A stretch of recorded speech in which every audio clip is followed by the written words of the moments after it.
आज कोई भी अपने आप को सुरक्षित महसूस नहीं कर रही है। आप देखो बड़े पड़े हैं अखबार, ऐसा कौन सा प्रकरण है आप बताइए कि जिसके ऊपर मुख्यमंत्री दिया कुमारी जी ने एक शब्द भी बोला है। सुरक्षा व्यवस्था पूरी तरह फेल है, महिलाओं को लेकर कोई सुरक्षा नहीं है, बलात्कार हो रहे, अत्याचार हो रहे, उत्पीड़न हो रहे, और इससे ज्यादा दुर्दशा क्या होगी हमारे राजस्थान की, ये बताइए।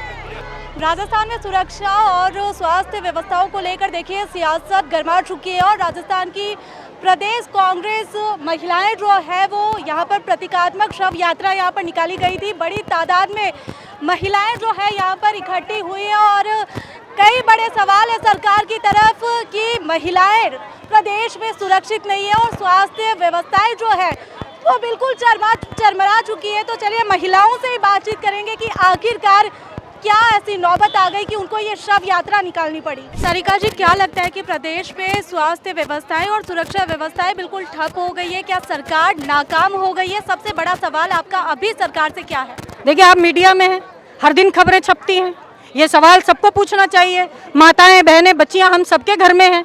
आज कोई भी अपने आप को सुरक्षित महसूस नहीं कर रही है, छोटी बच्ची से लेकर के महिला तक घर में भी सुरक्षित नहीं है। आप देखो हर दिन भरे पड़े हैं अखबार। जब ये चीज़ें नहीं हैं तो फिर उसके बावजूद हमारे पास में चारा क्या बचता है? क्योंकि प्रशासन, सरकार में बैठे लोग या तो वो कुछ करें, कर कुछ नहीं रहे हैं। स्वास्थ्य मंत्री जो उनका फेल्योर है, उस फेल्योर को छुपाने के लिए कभी महलों का प्रदर्शन करते हैं, कभी वो टाटा बाय बाय बोलते हैं, कभी महिलाओं को कहते हैं इनको तो शौक चढ़ा हुआ है कि ये इस तरीके की सिजेरियन करवाएं। तो जब कुल मिलाकर के प्रदेश की जो महिलाओं सुरक्षा और महिला स्वास्थ्य का जो मुद्दा है वो बिल्कुल हाशिए पे पड़ा है, उस ओर किसी ने ध्यान नहीं दिया, कोई ध्यान दे नहीं रहा और उसी का है।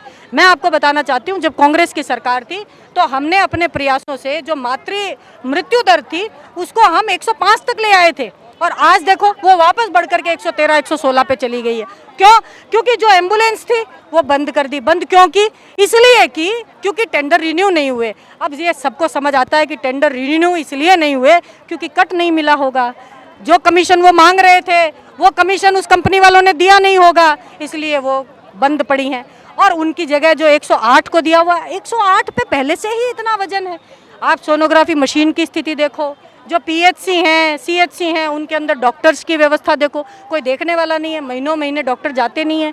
जो क्रिटिकल महिलाएं हैं जिनका स्वास्थ्य बिल्कुल क्रिटिकल स्टेज पर है, उनको जो एड चाहिए वो उनको मिलती नहीं है और वो अपने हॉस्पिटल तक पहुंचते पहुंचते उनकी स्थिति इतनी खराब हो जाती है कि फिर बचाना असंभव हो जाता है। हॉस्पिटल्स के लिए बड़े बड़े बजट घोषित होते हैं, जो घोषणाएं होती है, आखिरकार वो फिर सरकार लगा नहीं रही है या वो बजट जा कर रहे हैं?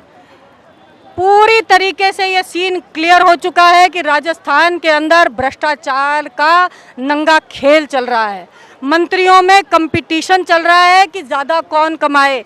कृषि मंत्री जी कह रहे हैं कि मैं ज़्यादा करूंगा, शिक्षा मंत्री कह रहे हैं कि मैं ज़्यादा भ्रष्टाचार करूंगा और स्वास्थ्य मंत्री जी तो क्योंकि राजा हैं वो तो अपने महलों का प्रदर्शन कर रहे हैं, महिलाओं की इंसल्ट कर रहे हैं, उनको ये कह रहे हैं कि ये तो शौकिया सिजेरियन कराती हैं। ऐसी परिस्थिति के अंदर जो प्रदेश के अंदर महिलाओं की स्थिति है वो बिल्कुल दयनीय है। महिलाएँ होपलेस हो चुकी हैं, हमें किसी से कोई उम्मीद की किरण नज़र नहीं आ रही है। क्या लगता है उप मुख्यमंत्री दिया कुमारी जो है, जो महिलाओं के लिए अक्सर सतर्क रहती है, महिलाओं को सशक्तिकरण के लिए वो आवाज़ उठाती है, आखिरकार वो आवाज़ यहाँ क्यों नहीं उठती? अक्सर सजग रहती हैं, या आप कह रही हैं? आप ऐसा एक वाकया बता दीजिए पिछले 2.5 साल में जब दिया कुमारी जी ने आकर के, चाहे वो बच्ची के ऊपर मुख्यमंत्री के काफिले में जलता पानी उड़ेल दिया गया हो, चाहे वो 5 साल की बच्ची के साथ में घटना हो गई हो, चाहे वो किसी नवविवाहित युवती है जो उसके साथ में घटना हो गई हो, चाहे उसको ब्लैकमेल किया जा रहा हो, ऐसा कौन सा प्रकरण है आप बताइए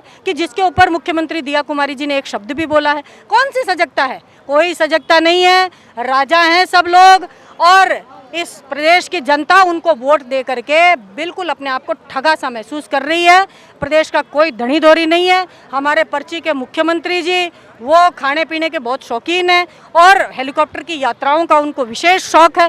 पूरा का पूरा मंत्रिमंडल बिल्कुल बेहया और शर्म जिनको बिल्कुल नहीं बची है, ऐसे लोग हैं। आप ये बताइए, महिलाओं के इतने बड़े मुद्दे हैं इस सरकार के अंदर, क्या महिला, आज जयपुर के अंदर तो महिला MP है और दिया कुमारी खुद यहाँ से आती है, उप मुख्यमंत्री हैं। भाई आप राजनीति को छोड़ करके, राजनीति को एक साइड रखिए, महिलाओं के मुद्दों पर आकर के सब कुछ शब्द तो बोलिए, संवेदना का शब्द तो बोलिए। ये भी उनसे हो नहीं रहा है। तो कुल मिलाकर के स्थिति बहुत, बिल्कुल महिलाएं अपने आप को ठगा, लाचार, निराश, हताश समझ रही हैं।